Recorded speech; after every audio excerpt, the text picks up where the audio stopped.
শিক্ষা এবং সরকারি চাকরিতে তপশিলি জাতি, তপশিলি উপজাতি অর্থাৎ এসসি এসটিদের জন্য 15% সংরক্ষণ রয়েছে। এসসি এসটি রিজার্ভেশন নিয়ে আজ বৃহস্পতিবার দেশের সর্বোচ্চ আদালত ঐতিহাসিক রায় দিয়েছে।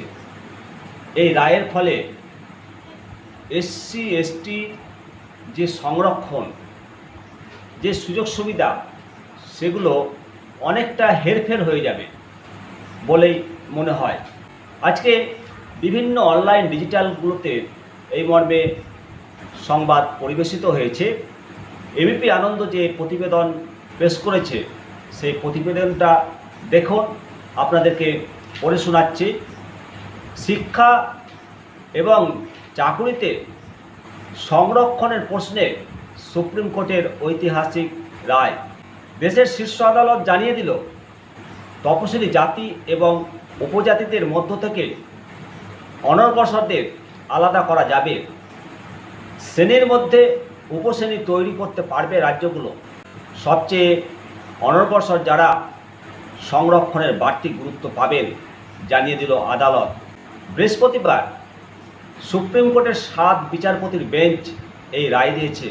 প্রধান বিচারপতি DY চন্দ্রচূড় নেতৃত্বাধীন বেঞ্চের 6 বিচারপতি এতে সায় দেন।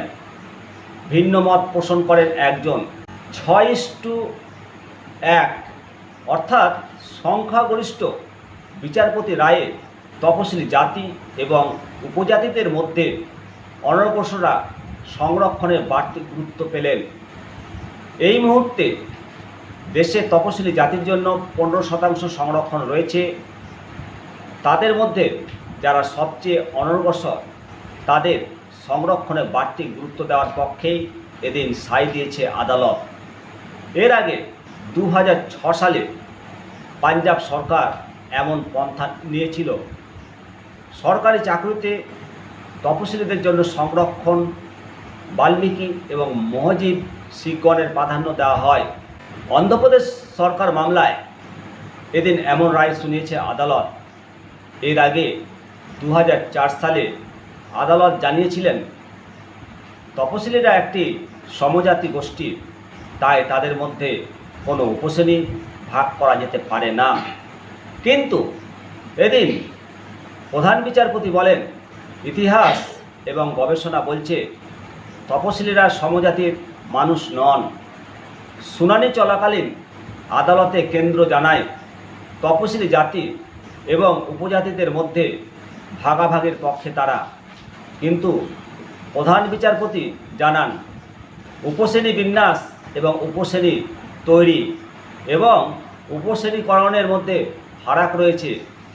এরপর তিনি জানান, উপশ্রেণীকরণ ঘটিয়ে অনগ্রসর গোষ্ঠীর জন্য সংরক্ষণের ব্যবস্থা করতে পারবে রাজ্যগুলো। এদিন প্রধান বিচারপতি বলেন, তপশিলি জাতি এবং তপশিলি উপজাতি শ্রেণীর মানুষজন প্রায়শই মই বেয়ে ওপরে উঠতে পারে না, কারণ সর্বদা বৈষম্যের শিকার হতে হয় তাদের। সংবিধানের 14 নম্বর অনুচ্ছেদে উপশ্রেণী তৈরির অনুমোদন রয়েছে।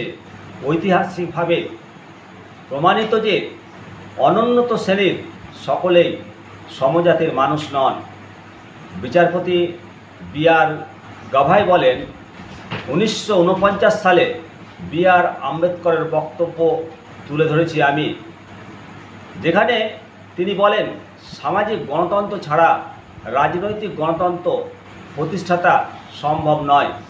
তিনি জানান, তপশিলীদের যে কঠিন লড়াইয়ের মুখোমুখি হতে হয় এবং অন্য শ্রেণীর চেয়ে তা অনেকাংশ আলাদা।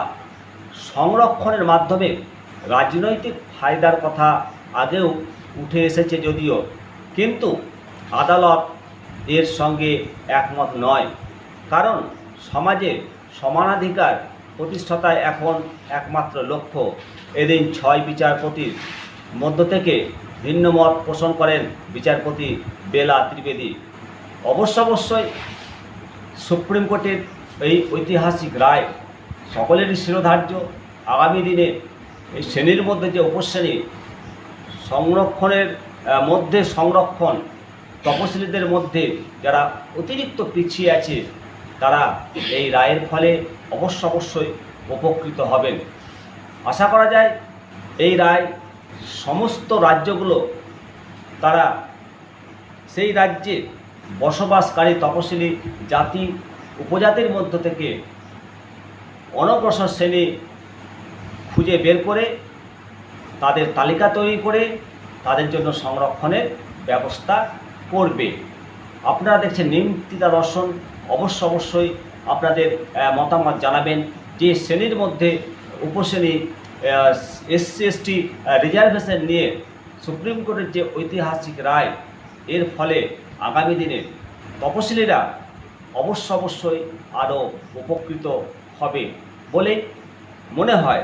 আপনার কি সেটাই মনে হয়? দেশের সর্বোচ্চ আদালতের রায় আমাদের প্রত্যেকের শিরোধার্য। অবশ্যই সমস্ত কিছু চিন্তা ভাবনা করে সমস্ত তপশিলি উপজাতিদের কথা মাথায় রেখেই এই সিদ্ধান্ত নিয়েছেন দেশের সর্বোচ্চ আদালত। আগামী দিনে এই রায়ের ফলে অত্যন্ত অনগ্রসর তপশিলীদের মধ্যে অনেক জাতি এখন সত্যি পিছিয়ে আছে, তাদেরকে আইডেন্টিফাই করে তাদেরকে সরকারি চাকুরি, শিক্ষা এই সবগুলোতে এগিয়ে নিয়ে গিয়ে তাদেরকে উন্নতিকরণের, তাদেরকে শিক্ষা দীক্ষা এবং সামাজিক স্বীকৃতি, সামাজিক চাকরিতে সুরক্ষা প্রদান করে তাদেরকে আগামী দিনে এগিয়ে নিয়ে যেতে রাজ্যগুলোর সঠিক পদক্ষেপ গ্রহণ করা দরকার এবং খুব দ্রুত তাদেরকে সরকারি চাকরির সুযোগ সুবিধা দিয়ে তাদের মাথা তুলে দাঁড়ানোর ব্যবস্থা করবে। এই যে রায়টা অবশ্যই ঐতিহাসিক রায়, এর ফলে অনেক তপশিলি জাতি এবং তপশিলি উপজাতিদের মধ্যে যে পিছিয়ে আছে তাদেরকে আইডেন্টিফাই করে দ্রুত তাদেরকে সরকারি চাকরি এবং শিক্ষা দীক্ষায় তাদের উন্নতিকরণের ব্যবস্থা ঘটবে, এই আশা ভরসা রাখছি। আপনাদের সঙ্গে শিবরাম সরকার, নিমতিতা দর্শন। অবশ্যই খবরটিকে আপনারা শেয়ার করবেন, আপনাদের মতামত জানাবেন। সকলে ভালো থাকুন, সুস্থ থাকুন। আর এই সংবাদ পাঠ করার সময়ে আমার ছোট্ট মাস্টার এসেছে, এর সঙ্গে একটু পরিচয় করিয়ে দিই। ছেলেটি এখন পড়াশোনা করার পর আমার কাছে এসছে, বাবার কাছে। টাটা করে দাও, টাটা করে দাও, টাটা করে দাও, করে দাও, পালালো।